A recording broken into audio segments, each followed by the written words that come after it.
Astăzi voi vorbi despre cel mai important rol din toate rolurile din viața ta, unul de care ai uitat că există. De aceea te invit să-ți iei ceașca de ceai, să te așezi comod și să asculți până la final pentru a-l descoperi, căci acest rol îți definește toată viața ta. Dar până atunci, hai să mă prezint. Sunt Cristina Sotnic și astăzi ghidez profesionistele pasionate și motivate să-și recunoască și să-și îmbrățișeze propria valoare pentru a avea un impact real și profund prin cine sunt în viețile altor persoane.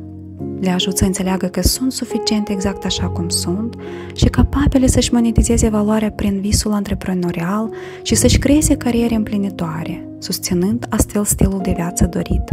Împreună depășim blocajele mentale și emoționale, fără frică de eșec sau regrete și contribuim la construirea unei lumi mai bune.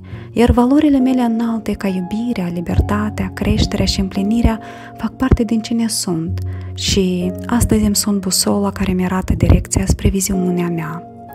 În societatea modernă, femeile joacă numeroase roluri esențiale, de la lideri în afaceri, la protectoare ale familiei, de la inovatoare în științe la artiste inspirate, de la vizionare la inovare. Femeile sunt peste tot, contribuind cu pasiune și dedicare. Dar în mijlocul acestei dedicări constante față de alții, cât de des se opresc să se întrebe: eu, cine sunt? Eu, ce vreau? Ele sunt mame, soții, profesioniste, copii, prietene și multe altele. Aceste roluri vin cu responsabilități și așteptări nerealiste care adesea consumă o mare parte din energia lor și le fac să se simtă nu suficient de bune. Femeile sunt adesea învățate că trebuie să aibă grijă de alții, că trebuie să fie înțelegătoare și empatice și că trebuie să pună nevoilor celor din jur pe primul loc. Ele sunt învățate că trebuie să fie perfecte în toate rolurile lor, ridicându-și standarde nerealiste.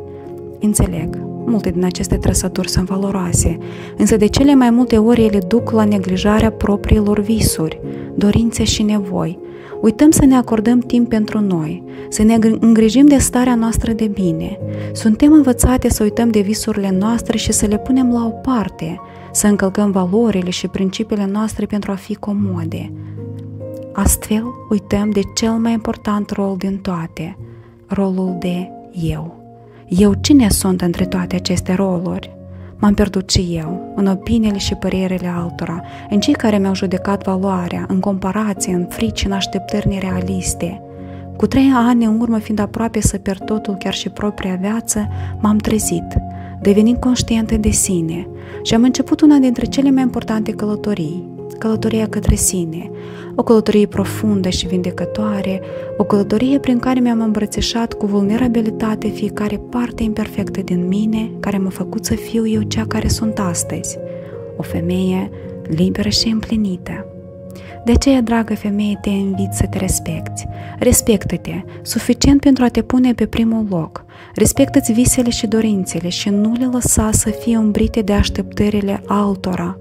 Nu le lăsa să fie umbrite de propriile tale frici și de propriile tale așteptări nerealiste. Și nu uita, draga mea, tu ești o valoare pentru simplu fapt că existi. Te îmbrățișez cu multă iubire. Femei și roluri, proiect susținut de Radar. Dă voce experiențelor tale.